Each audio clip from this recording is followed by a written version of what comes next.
You were used, not because you were weak, not because you were stupid, but because you were too available.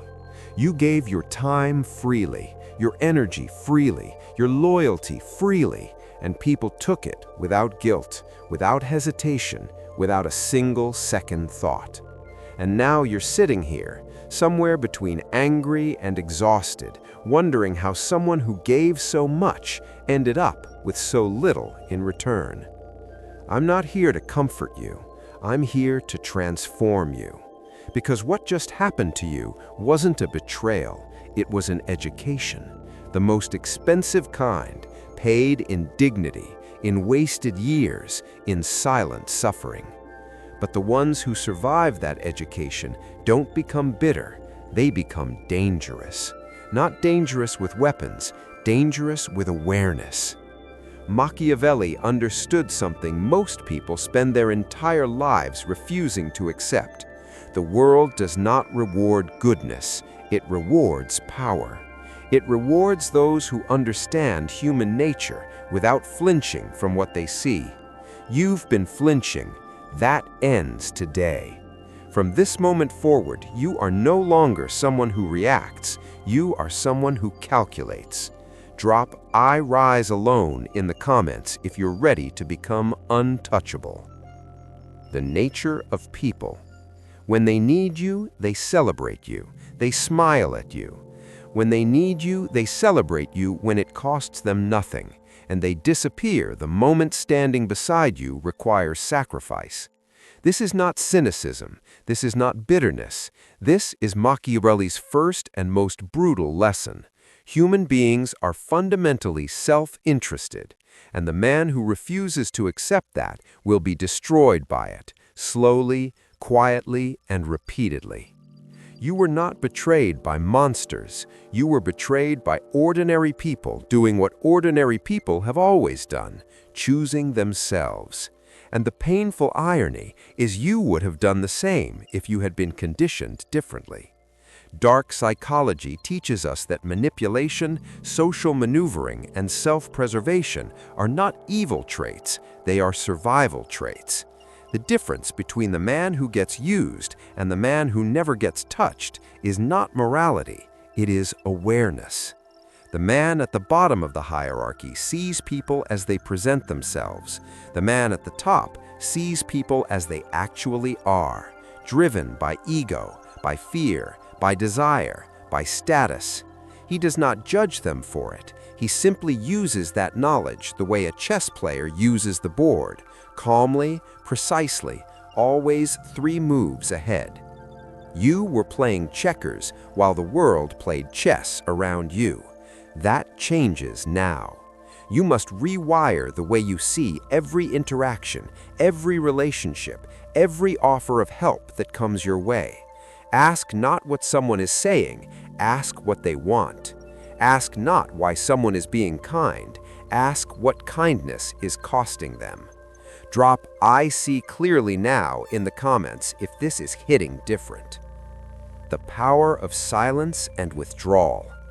The moment you stop explaining yourself, everything changes.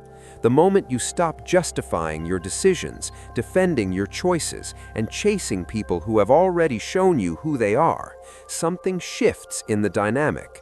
People feel it before they understand it. They sense a coldness where there was once warmth, a distance where there was once availability, and suddenly, the person who was overlooking you starts paying attention.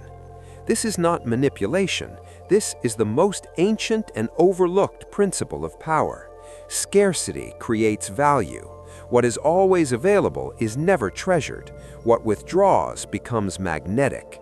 Machiavelli wrote that a prince must know when to act and when to withhold, because withholding done correctly is its own form of dominance. Most men never learn this. They talk too much, reveal too much, give too much, bleeding their power into every conversation, every argument, every desperate attempt to be understood by people who were never truly listening. Silence is not weakness. Silence is a statement. When you go quiet after being disrespected, you are not retreating.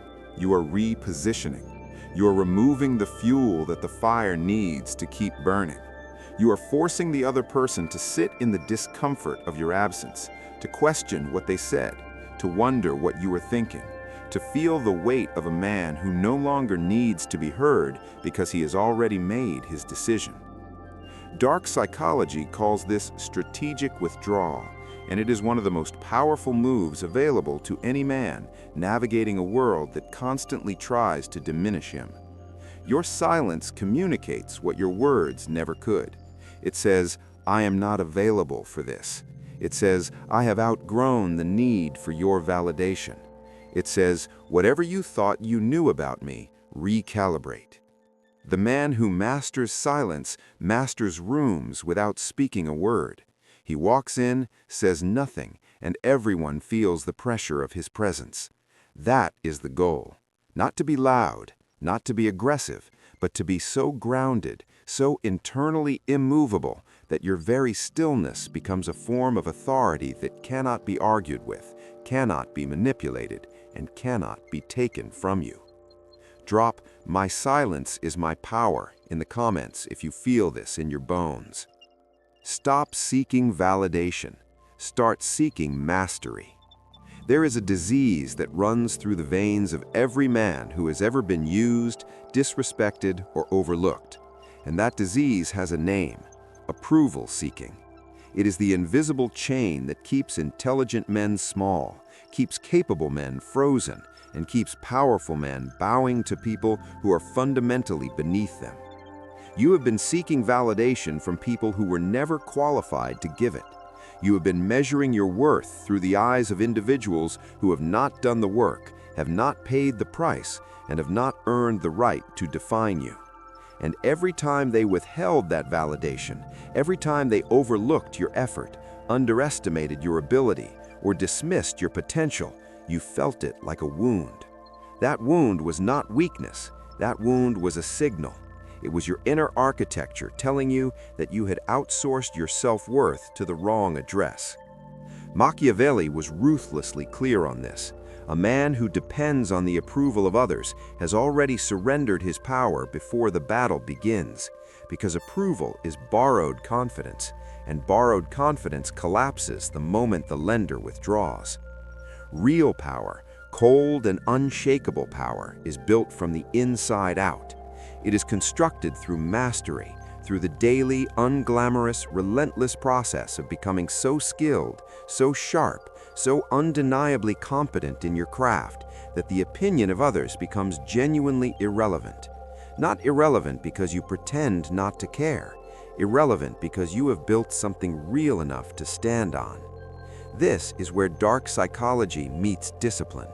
Most people who study manipulation, social dynamics, and power never reach their full potential because they use these tools to seek external dominance while remaining internally hollow. True Machiavellian power is not about controlling others. It is about being so controlled within yourself that others cannot destabilize you. It is about walking into any room, any conflict, any high-stakes situation with the calm certainty of a man who has already done the work in private. The world respects results. It respects competence. It respects the man who needs nothing from it because he has built everything within himself. Stop performing for audiences who were never paying attention. Stop shrinking yourself to fit into spaces that were never designed for your full expansion. Go silent. Go inward and go to work, because the most devastating response to everyone who underestimated you is not an argument, not an explanation, not a confrontation. It is an undeniable, unassailable, unignorable elevation that forces the world to look up at where you are standing.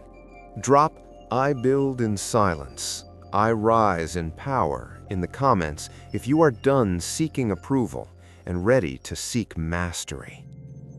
The art of strategic detachment. Let me tell you something that will feel uncomfortable before it feels liberating. The people who hurt you, used you, and underestimated you still occupy space in your mind. You replay the conversations. You rehearse the arguments you should have made. You lie awake reconstructing moments where you wish you had responded differently, stood firmer, walked away sooner. And while you are doing all of that, while you are mentally imprisoned by people who have long since moved on, they are not thinking about you, not even slightly. This is the brutal asymmetry of emotional attachment, and it is costing you more than you realize. Every moment of mental energy you spend on people who disrespected you is a moment stolen from the construction of the version of yourself that makes that disrespect permanently impossible. Machiavelli understood that emotional entanglement is a strategic liability. The prince who allows his emotions to govern his decisions becomes predictable, and a predictable man is a controllable man.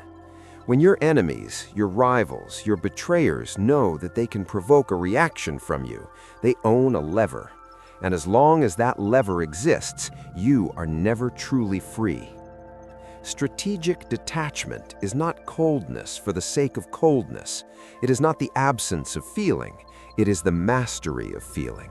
It is the disciplined practice of refusing to allow external events, external people, and external opinions to dictate your internal state. Dark psychology identifies emotional reactivity as one of the primary vulnerabilities that manipulators and social predators exploit. They push, they prod, they provoke specifically to pull you out of your center, to make you emotional, to make you loud, to make you say something or do something that surrenders your position.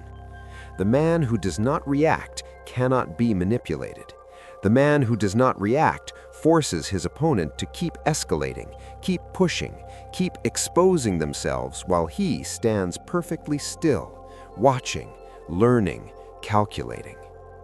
There is an ancient Stoic principle that aligns perfectly with Machiavellian strategy here. You cannot control what happens to you, but you can control what it does to you. And that gap, that sacred space between stimulus and response, is where your power lives. Most men never find that space because they were never taught to look for it. They were taught to react, to defend, to fight back immediately, not understanding that the immediate reaction is almost always the wrong one. The man who waits, who observes, who lets the storm pass before he moves, that man is not passive. That man is dangerous in the most refined and sophisticated way possible. He is dangerous because he is patient. He is dangerous because he is unreadable. He is dangerous because when he finally does move, he moves with the full force of clarity, timing, and cold precision that only stillness can produce. Detach from the outcome. Detach from the opinion. Detach from the need to be understood by people who were never willing to truly see you. Your detachment is not defeat. It is your declaration of sovereignty. Drop "I am detached, I am dangerous" in the comments if you are ready to master your emotions and become completely uncontrollable.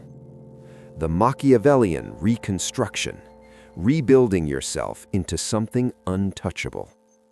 Every man who has ever been broken down, discarded, overlooked, or driven to his knees by circumstance faces a moment, a single defining moment where he must make the most important decision of his life.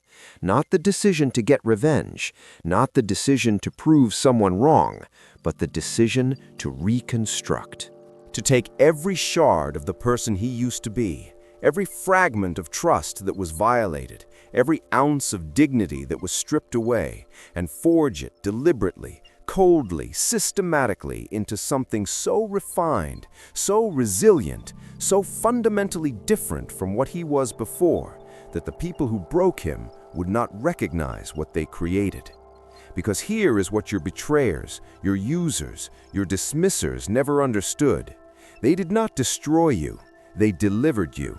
They cracked open the comfortable, available, over-giving version of you and exposed the harder material underneath. And now it is your responsibility, your obligation, your sacred duty to yourself to take that harder material and build with it. Machiavelli wrote that it is better to be feared than loved if you cannot be both. But what he truly meant at the deepest level of that principle is that a man must never again place his security in the hands of another person's affection. Love can be withdrawn, affection can be weaponized, but the man who has rebuilt himself on the foundation of self-mastery, strategic intelligence, and unshakable internal discipline, that man cannot be destabilized by the withdrawal of anyone's warmth because he has generated his own heat. The reconstruction is not glamorous. It does not happen in a single motivational moment or a single powerful conversation. It happens in the dark, in the early mornings, in the sessions where no one is watching and no one is applauding, and the only thing driving you forward is the cold, quiet fury of a man who has decided, finally, irrevocably decided, that he will never be in that position again.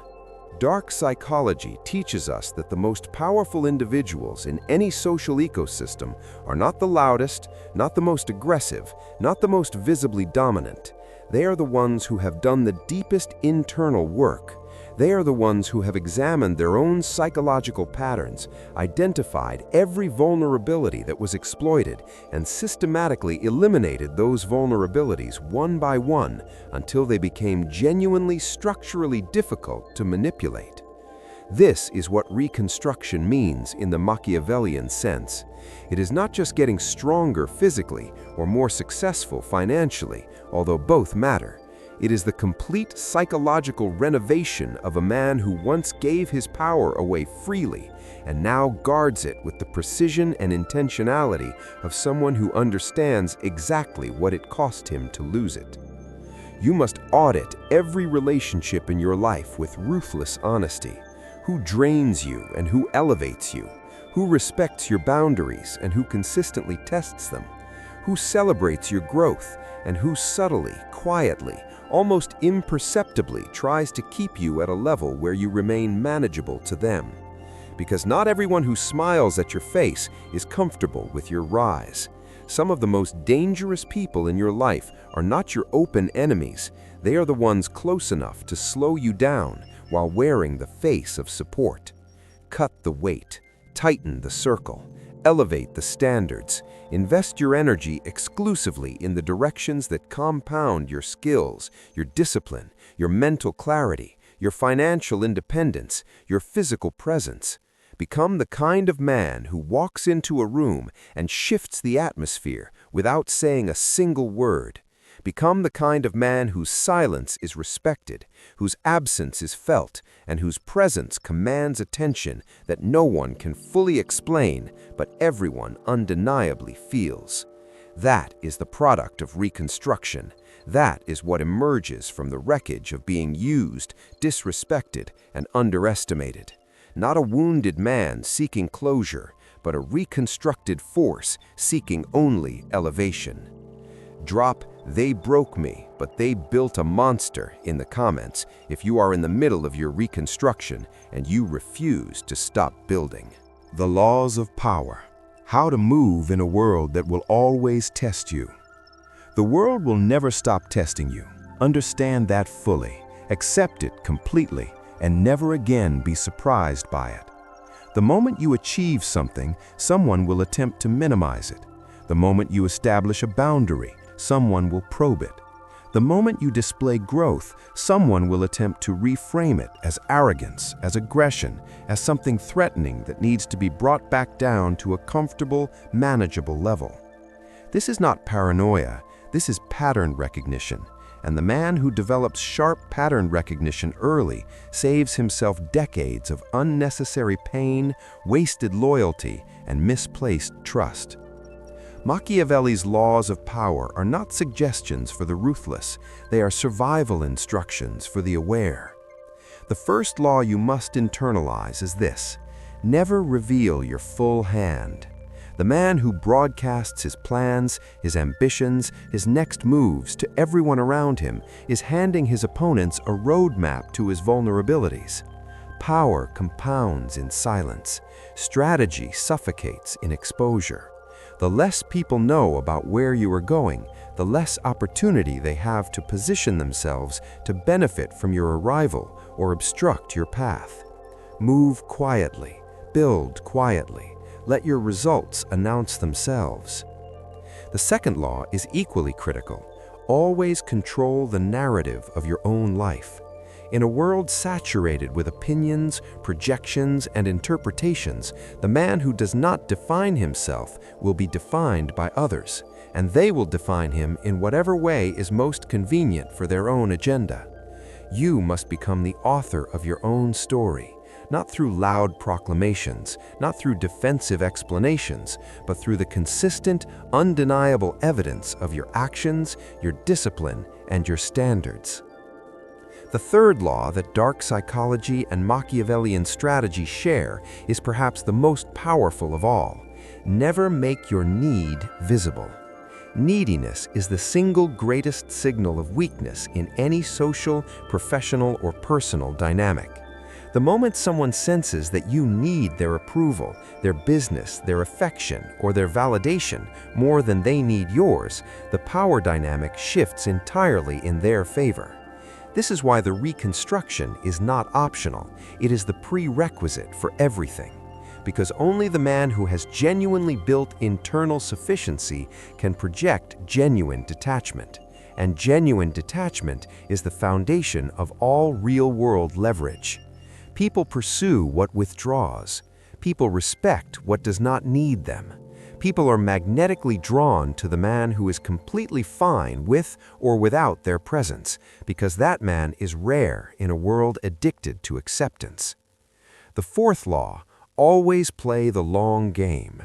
The man who seeks immediate revenge, immediate validation, immediate results, that man is emotional, and emotional men are manipulatable men. The Machiavellian thinker extends his timeline deliberately. He understands that patience is not passive, it is the most aggressive long-term strategy available. He allows situations to develop. He allows people to reveal themselves fully. He waits for the moment of maximum leverage before he moves. And when he moves decisively and without hesitation, because every action has been calculated in advance. You are not in a sprint. You are in a war of attrition against mediocrity, against smallness, against every force that has ever tried to convince you that you are less than you are. And in wars of attrition, the man who outlasts, outthinks, and outbuilds every obstacle placed in his path does not just win, he becomes legendary. Drop "I move in silence, I strike with precision" in the comments if you are done playing small and ready to operate on a completely different level. The psychology of becoming untouchable, what they never taught you. Nobody taught you this, not your school, not your parents, not the society that raised you on stories of unconditional kindness and the myth that good things happen to good people. Nobody sat you down and explained the actual mechanics of how power operates, how hierarchies form, how respect is earned and lost, how the social world really functions beneath the polished surface of politeness and false warmth. And because nobody taught you, you walked into the arena completely unarmed, full of heart, full of good intentions, full of a generosity that the wrong people were only too happy to consume. That ends here. The psychology of becoming untouchable begins with a single fundamental shift in how you understand yourself in relation to the world around you. Most men operate from a position of unconscious submission, not because they're cowards, but because they were conditioned from childhood to seek harmony, to avoid conflict, to be likable, to be agreeable, to smooth over tension rather than confront it directly. And that conditioning, while socially convenient for everyone around you, was psychologically catastrophic for you. Because every time you swallowed your anger to keep the peace, you taught people that your boundaries were negotiable. Every time you over-explained yourself to someone who had already made up their mind about you, you signaled that their opinion held authority over your actions. Every time you returned to a person who had already shown you their character, you communicated that their treatment of you was acceptable enough to tolerate. You trained people how to treat you, and you trained them incorrectly. The untouchable man understands something profound about human psychology. People do not treat you according to your value. They treat you according to the standard you enforce. This is the cold, liberating, game-changing truth that Machiavelli embedded in every page he ever wrote. The prince who tolerates disrespect once will receive disrespect consistently, not because his subjects are cruel, but because tolerance communicates permission. Your standards are not walls that keep people out. They are signals that tell the world exactly what kind of treatment you will and will not accept. Raise them unapologetically, permanently, without negotiation. Dark psychology identifies a specific personality type that manipulators, users, and social predators instinctively avoid. And that personality type is not the loudest man in the room, not the most aggressive, not the most visibly dominant. It is the man with absolutely no unmet emotional needs that can be exploited. Manipulators operate by finding your hunger for love, for approval, for belonging, for recognition, and feeding it strategically, just enough to keep you dependent, never enough to satisfy you. The man who has done the internal work, who has filled his own cup through mastery, discipline, purpose, and self-respect, has nothing for the predator to grip. He is psychologically frictionless. Attempts to manipulate him slide off because there is no exposed vulnerability to anchor the manipulation to. This is the architecture of untouchability. It is built through radical self-honesty, the willingness to look at every pattern in your life that led to you being used and ask without flinching what role you played in allowing it. Not to blame yourself, not to punish yourself, but to understand yourself so completely that the pattern becomes impossible to repeat. It is built through the deliberate cultivation of options, financial options, social options, professional options, because the man with options is the man with power, and the man with power is the man who can walk away from anything that does not meet his standard without fearing what he leaves behind. It is built through consistency, the quiet, daily, unglamorous commitment to showing up as the highest version of yourself, even when no one is watching, even when the progress feels invisible, even when the people around you have not yet noticed the transformation that is already well underway inside you. Because the transformation always happens inside first. The outside world is simply the delayed reflection of the internal work you refuse to stop doing. Become so whole, so complete, so genuinely self-sufficient that the idea of someone using you, overlooking you, or underestimating you becomes not painful, but almost amusing. Because the man who knows his own depth cannot be insulted by someone who has only seen his surface. Drop "I am untouchable, I am whole" in the comments if this just rewired something inside you. What happens when you finally rise? There is a phase that every man who commits to this transformation must pass through, and nobody warns you about it because nobody who has been through it wants to relive how uncomfortable it was. It is the phase of invisible progress. The phase where you have already changed internally, where the reconstruction is well underway, where your standards have risen and your silence has deepened and your focus has sharpened into something almost surgical. But the external world has not yet caught up. The results are not yet visible.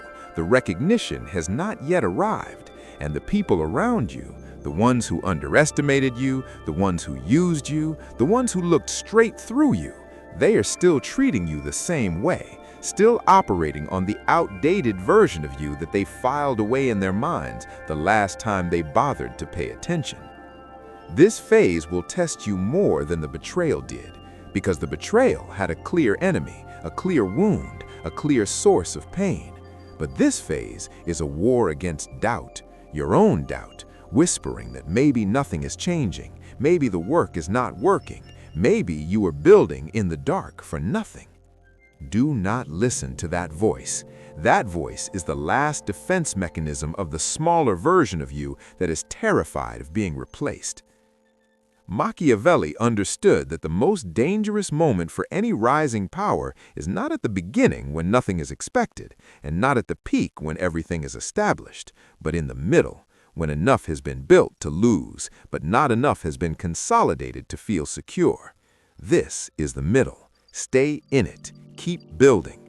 Because what is coming on the other side of this silence is not just success, it is a complete and permanent shift in how the world relates to you. When the results finally break the surface, they do not arrive quietly. They arrive with the full force of everything you built underground, compressed and accelerating. And the people who overlooked you will not be able to reconcile the man standing in front of them with the man they thought they had figured out. That recalibration, that visible, undeniable moment where the world is forced to update its perception of you, is worth every silent morning, every disciplined night, every moment you chose the work over the need for immediate validation. Dark psychology teaches us that the most powerful entrance is always the one that was least expected. The man who was written off, counted out, and quietly dismissed carries an advantage that the always successful man never has: the element of surprise. Your underestimation was never your weakness, it was your camouflage. You were never invisible, you were accumulating. And the storm that is coming, the one built from every slight you absorbed, every disrespect you converted into discipline, every overlooked moment you transformed into obsession, that storm does not announce itself, it simply arrives. And when it does, nothing will ever be the same. Drop "the storm is coming, I am the storm" in the comments if you are still in the silence and you refuse to quit. The final word. Everything they said about you, every limitation they projected onto you, every ceiling they tried to construct above your head, none of it was ever about you. It was about them. Their fear of your potential, their discomfort with your depth, their need to keep you manageable. Because a version of you that is fully unleashed, fully reconstructed, fully operating at the level you are now committed to, that version of you disrupts their entire narrative. You were never too much. You were never too little. You were simply in the wrong rooms, trusting the wrong people, and operating without the knowledge you now carry. That changes everything. You have been given the map tonight, not the comfortable map, not the polite map, but the real one, drawn in cold ink, tested in real fire, and handed to you by every philosopher, strategist, and silent warrior who ever chose power over pity. Now walk. Drop "I was never the problem, I am the power" in the comments, and carry that with you everywhere you go. If this monologue changed something in you, hit that like button, subscribe to Machiavellian Mind, and turn on notifications, because what's coming next will go even deeper.